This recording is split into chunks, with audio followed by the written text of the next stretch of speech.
Hi, my name is Carl McAllister and today I'll be demonstrating 5 different exercises with my client, Dominique. I'll be guiding them through proper form and explaining which muscles are worked throughout each movement. Alright, let's begin with the push-up. So you're going to get into a high plank position with your hands just outside of shoulder width, keeping your body in a straight line from head to heel. Once you begin the movement, you are going to lower your body by keeping your arms at about a 90-degree angle, and you're going to ensure that you keep your core engaged and you do not drop your hips.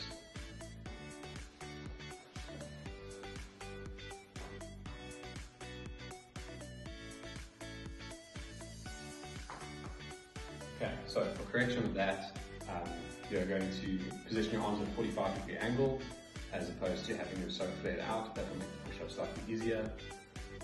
And the joints involved doing a push-up are your elbow joints and your shoulder joints. Your shoulder joint is a ball and socket and your elbow being a hinge.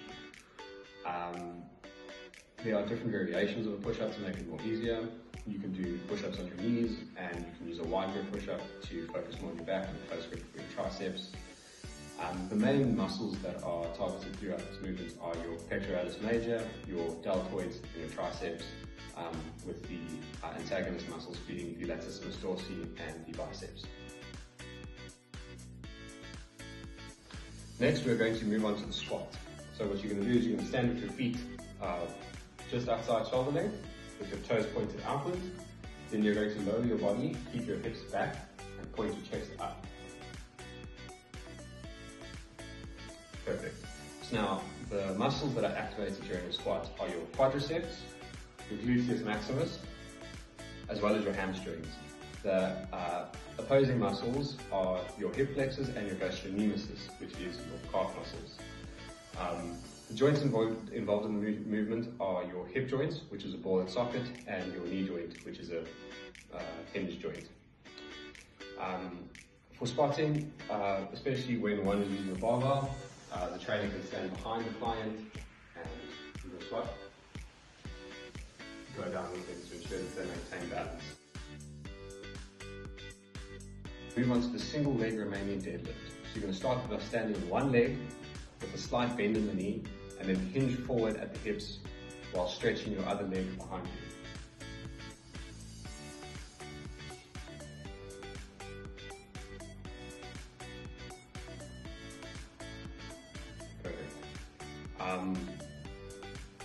The movement mainly targets your hamstrings and your gluteus maximus. The opposing muscles are the quadriceps and the hip flexors. The joints involved again are your hip joints, which is a ball and socket joint. If you struggle with balance during this movement, you can always hold onto a chair or something else to balance. In this case, you can hold onto a hand.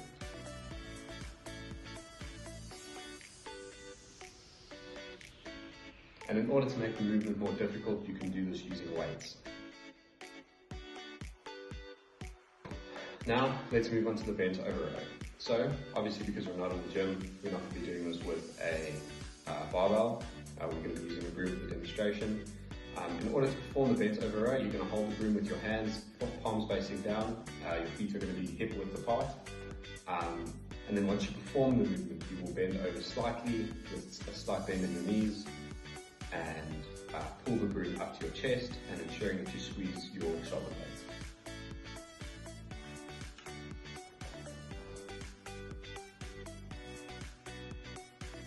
There we go.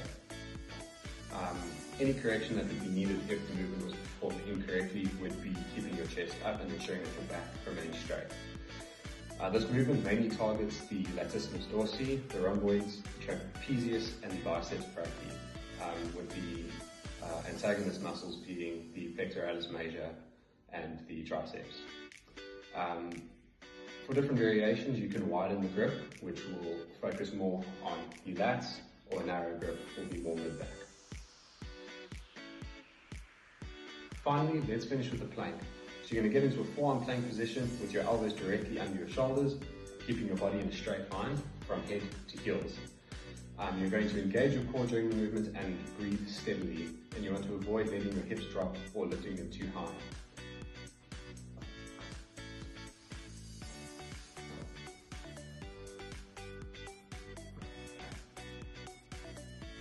You want to make sure that your back is not rounded, keep it straight. Perfect. So the plank primarily works the erectus abdominis, which are your abs, the transverse abdominis, and your obliques, as well as the erectus spinae, while the opposing muscles are your hip flexors and the quadriceps. The joints involved are your shoulder joints, which is a ball and socket joint, and your elbow joint, which is a hip hinge joint, as well as the hip joints. That is a wrap on our demonstration for these 5 exercises. Hopefully this provides you with the information you need to perform these exercises correctly the next time you give them a try.